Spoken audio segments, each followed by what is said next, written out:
চট্টগ্রামের ইতিহাস ঐতিহ্য যেমন হাজার বছরের, তেমনি এর বাণিজ্য ইতিহাসও সোনালী ঐতিহ্যে মোড়া। বাণিজ্য কারবারকে ঘিরেই মূলত এই শহরের গোড়াপত্তন। সেই ঐতিহ্য এই শহর কতটুকু ধরে রেখেছে বা কালের পরিক্রমায় কতটুকু বদলেছে, সেসব নিয়ে আমাদের আজকের চট্টগ্রাম 24-এর ঈদের বিশেষ আয়োজন আমার শহর। আপনাদের সাথে রয়েছি আমি ইমদাদুল হক। এই আয়োজনে আমাদের সাথে রয়েছেন চট্টগ্রামের ব্যবসা বাণিজ্যের নারী নক্ষত্র দেখা দেশের ব্যবসায়ীদের শীর্ষ সংগঠন FBCCI-এর সভাপতি জনাব মাহবুবুল আলম।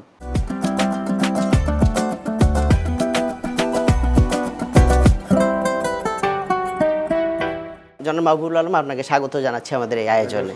আপনার জন্ম, বেড়ে ওঠা আর সেই সময়কার চট্টগ্রাম শহরের স্মৃতির কথা একটু জানতে চাই প্রথমে। ধন্যবাদ আপনাকে। Chittagong is a gateway of a country. Chittagong একটা গড গিফটেড, আল্লাহর প্রদত্ত একটা শহর, যে শহরে পাহাড়, সমুদ্র এবং সমতল ভূমির এই মিলনায়তন। এটাকে যদি আমি তুলনা করি তাহলে রাশিয়ার ভ্লাদিভস্টকের সাথে তুলনা করা যায়। কারণ একেবারে ন্যাচারাল একটা পোর্ট, ন্যাচারাল একটা শহর, সমতল ভূমি, একটা কর্ণফুলী নদী এবং বে অফ বেঙ্গল, এটার সমাহারে কিন্তু চট্টগ্রাম শহর। তো এই শহর, আমার দেখা শহর চট্টগ্রামের 70 সালের শহর, 73 সালের শহর, একটা নিরিবিলি শহর, একটা নৈসর্গিক পরিবেশের শহর, একটা ন্যাচারাল শহর। সেই শহর আস্তে আস্তে কালের গতিতে সেটা চলে যাচ্ছে। এই শহর ছিল, যেটা আপনি বললেন যে ব্যবসা বাণিজ্যের কারবার, এই কারবারটা ছিল এমনই, যেখানে যদি আমি বলি যে আজকের বদরাট যেটা, সেখানে কিন্তু বজরা আসতো, অর্থাৎ পণ্যের মালামাল নিয়ে এখানে আসতো। চাকতায় খাতুনগঞ্জ, যেখানে খাতুনগঞ্জের এখন চানমিয়াগল্লি, ওখানে পর্যন্ত এই শহরের খাল ছিল এবং একদম শহরের ভিতরে, একদম শহরের ভিতরে এখানে আসতো। আপনি এখানে যেখানে এই যে চন্দনপুরা, এই চন্দনপুরাতে এখানে আসতো, মানে আন্দরকিল্লার পাশে। তার মানে চট্টগ্রাম ছিল মূলত নৌবাণিজ্যের একটা প্রধান ঘাঁটি।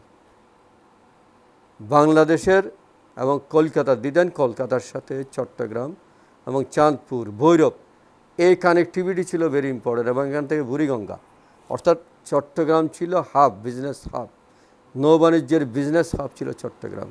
এবং এখানে ক্ষুদ্র মাঝারি জাহাজগুলো আসতো বিভিন্ন জায়গা থেকে এখানে আসতো। এখানে এগুলি আনলোড হতো, এখান থেকে বাংলাদেশের বিভিন্ন জায়গায় এই নৌ বাণিজ্যের মাধ্যমে হতো। কোনো রাস্তাঘাট তেমন ছিল না, এটাকে কেউ রুল করে নাই। এটা ছিল এমন একটা জায়গা, এখানে কিন্তু বিক্রি কিনি হতো, ব্যবসা বাণিজ্য হতো, বাট একটা ধাতব দ্রব্য দিয়ে, একটা ধাতব একটা কয়েন দিয়ে। এই কয়েনটা কোনো রাজাশীল মোহর ছিল না, হ্যাঁ, যে কারণে এই জায়গাটার সাথে অন্য কোনো জায়গার সাথে মিল হয় না। এই চট্টগ্রাম হচ্ছে একটা এমন একটা শহর যেটা ইতিহাস আছে, ঐতিহ্য আছে, যেটার একটা স্বকীয়তা আছে। যে বন্দর দিয়ে বাংলাদেশের এখন 95% এক্সপোর্ট হয়, 85% ইম্পোর্ট হয় এই চট্টগ্রাম বন্দর দিয়ে। 70-এর দশকের ওই সময়কার কথা আর একটু যদি জানি, যে ওই সময় আসলে এখানকার ব্যবসা বাণিজ্যের যে বিস্তৃতি, সেটা কোন জায়গা থেকে আসলে নিয়ন্ত্রিত হতো আর কোন কোন জায়গাতে আসলে বেশি ব্যবসা বাণিজ্যের প্রভাব? এটা 70, 75, 80-র দশকে চাকতাই, খাতুনগঞ্জ, আসাদগঞ্জ ছিল মূলত এই ব্যবসার মূল জায়গা, সব ব্যবসার মূল জায়গা। সেটা কমোডিটি আইটেম বলেন, সেটা ডিওটিন বলেন, সেটা স্টিল বলেন, স্পাইসিস আইটেম বলেন, সব কিছুর কেন্দ্রবিন্দু ছিল চাকতাই, খাতুনগঞ্জ, আসাদগঞ্জ, টেরি বাজার। অর্থাৎ আপনি এই যদি লালদিঘির পূর্ব পাটটা ধরেন, এটা ছিল বিজনেস হাব, এটা হলো বিজনেস হাব। এবং এখান থেকে আস্তে আস্তে এটা সরে যাচ্ছে আপনার এই পাহাড়তলি, আস্তে আস্তে সরে যেতে চাচ্ছিল পাহাড়তলি। কারণ যে ঢাকা চিটাগাং রোড হলো, তখন এইটার গুরুত্ব একটু কমে এটা চলে গেল পাহাড়তলি। এখন পাহাড়তলি আস্তে আস্তে শুরু হলো 90 দশক, 2010-20 এরকমভাবে চলতেছিল। কিন্তু এই যে নৌবাণিজ্যের যে খালগুলি ছিল, সে খালগুলি হারিয়ে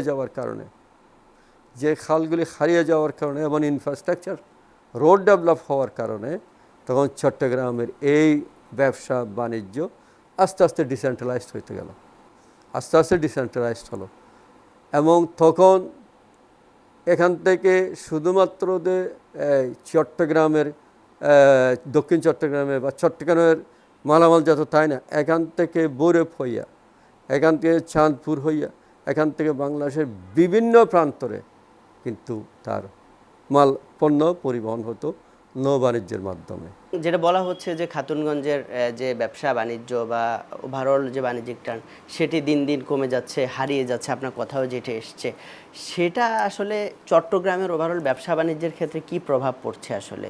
এই খাতুনগঞ্জের বা সাকতার যে মার্কেট, সেটা কিন্তু আস্তে আস্তে সংকুচিত হয়ে যাচ্ছে, কারণ ডিসেন্ট্রালাইজড অফ বিজনেস হয়ে গেছে এখন, এবং হতে বাধ্য কানেক্টিভিটির কারণে। ইনফ্রাস্ট্রাকচার যেহেতু ডেভেলপ হয়েছে, যেখান থেকে আপনার কানেক্টিভিটির সুবিধা, সেখানেই মাল যাবে, এটাই বাস্তবতা। পাহাড় নদী সব মিলিয়ে চমৎকার একটা শহর, এবং দিন দিন এই শহরটা আসলে একটু জঞ্জালের দিকেই যাচ্ছে। সেইটা কি আসলে ওভারঅল ব্যবসা বাণিজ্য থেকে শুরু করে সার্বিকভাবে কি একটু আমরা পিছিয়ে যাচ্ছি? এখন ইকোসিস্টেম বা ইকো ট্যুরিজম বা ইকো ফ্রেন্ডলি এই আমার পাহাড়, আমার জায়গা রাখা, এটা আমার মনে হয় প্রত্যেকটা নাগরিকের, প্রত্যেকটা মানুষের নৈতিক দায়িত্ব। আজকে দেখুন আমাদের পাহাড়গুলিকে কীভাবে ক্ষতবিক্ষত করে ফেলেছে। আমাদের পাহাড়গুলিকে পৃথিবীর কোনো দেশে কিন্তু এরকম নেই। পাহাড় যেখানে আছে সেখানেই কিন্তু পাহাড়ের মধ্যে একটা সিস্টেম করে ওখানেই কিন্তু বাড়িঘর করে, কিন্তু আমরা পাহাড় কেটে সমতল করে ওখানে বাড়ি করতেছি। আমরা একেবারে মানে ভূমিক্ষেপের মতো ধ্বংস করে দিচ্ছি।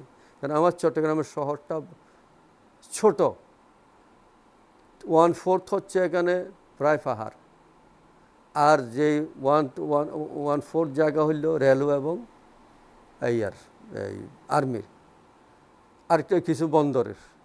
অর্থাৎ চট্টগ্রামকে যদি আপনি ভাগ করেন, তাহলে কিন্তু 1/4 বা 50% কিন্তু না, প্রাইভেট মালিক নাই।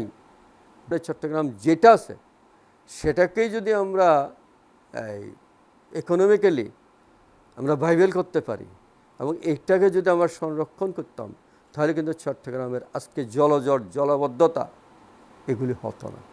আপনাকে আবারও স্বাগত জানাচ্ছি আমাদের এই আয়োজনে। অনেক উন্নয়ন প্রকল্প হচ্ছে চট্টগ্রামে, সেটি আসলে কি কাঙ্ক্ষিতভাবে উন্নয়নটা হচ্ছে? আমি মনে করি যে প্রজেক্টগুলো হয়েছে এবং চলমান আছে, এইগুলিকে যত দ্রুত সম্ভব শেষ করা, এবং এখানে একটা ফিজিবিলিটি স্টাডি করছে মেট্রো রেলের কানেক্টিভিটি, এটা যদি হয় এবং বঙ্গবন্ধু শিল্পনগর যেটা হয়েছে সেটার সাথে যদি এই কানেক্টিভিটিটা হয়, এবং কালুঘাট এটা আরেকটা দরকার যেটার কানেক্টিভিটি, কারণ কালুঘাটের পরে অনেকগুলো ইন্ডাস্ট্রি আছে, এই ইন্ডাস্ট্রিয়ালগুলি করে যদি সারভাইভ করার জন্য কালুঘাট ব্রিজটা ইজ ভেরি ইম্পর্টেন্ট, এটাও করা দরকার।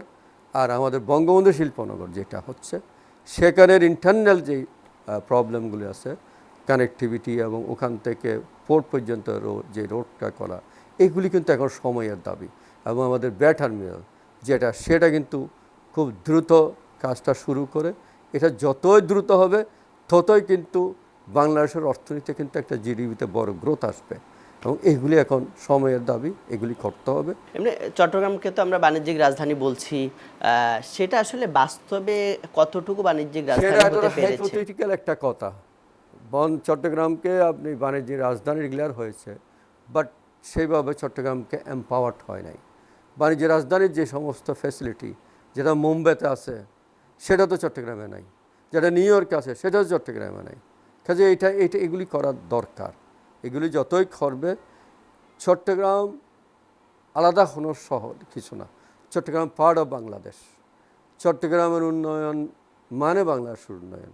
যেহেতু চট্টগ্রামে পোর্ট, যেহেতু 95% এক্সপোর্ট চট্টগ্রাম বন্ধ, এখানে যতই আপনার ডেভেলপ হবে, এটা চট্টগ্রামের উন্নয়নের এই ডেভেলপমেন্টে কিন্তু বাংলাদেশের অর্থনীতিতে জিডিপিতে একটা গ্রোথ দিবে, এটা থেকে আপনি রিটার্ন পাবেন।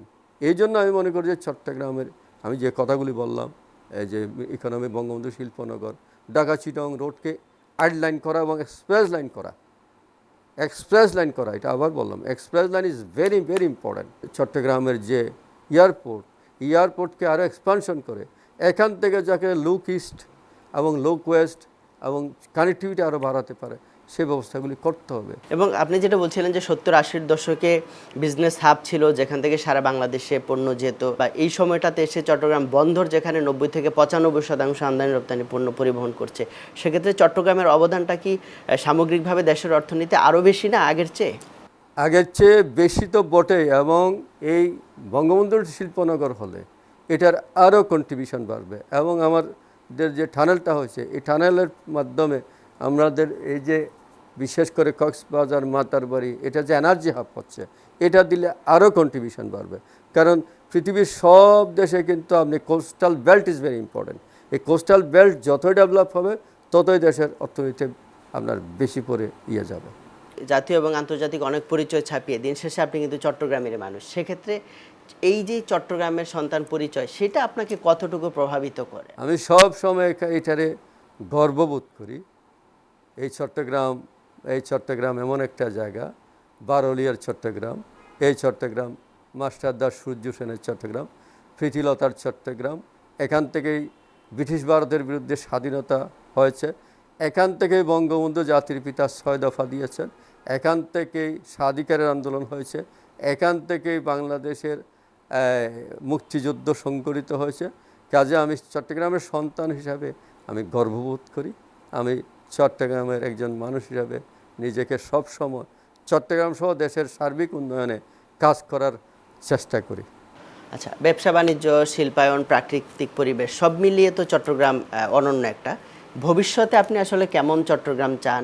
এই চট্টগ্রাম একটা মডার্ন শহর হোক, এই চট্টগ্রাম একটা স্মার্ট সিটি হোক, এই চট্টগ্রাম একটা আদর্শ নগরী হোক, এই চট্টগ্রাম একটা হেলদি সিটি হোক, সেটা অবশ্যই আমরা কামনা করি। এবং আমরা মনে করি যেহেতু এখানে নারীর সম্পর্ক, এই চট্টগ্রামকে নিয়ে ভাবা, চট্টগ্রাম উন্নয়নকে নিয়ে ভাবা, চট্টগ্রামের একটা মাটিও মানুষের যে কর্জ আমার উপর, সেটাকে নিয়ে ভাবা, সবসময় আমি এটাকে ভাবি।